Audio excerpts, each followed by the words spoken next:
So ngayon guys, titingnan natin ang ginawa natin kaninang ng mga bitag ng tikling. So kasama ko na naman dito si Kasaka.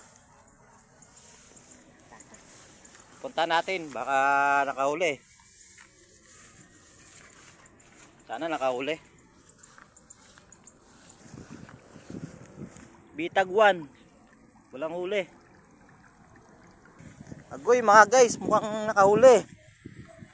Ayun no. Ayun no, sinasabi ko na nga ba oh. Ayun guys oh, may huli oh. Tingnan natin ito isa, mukhang may huli rin. Ayun, nakahuli rin oh. Oh. Ayun oh. Ayos guys, ayos. Tingnan natin ito. Ayos oh, ayos. So, ayan guys. Sa pito natin bitag kanina, paulit tayo ng 2 pirasong tikling oh. Kiyaw. 2 piraso. So, yun lang guys. Maraming salamat. Thank you.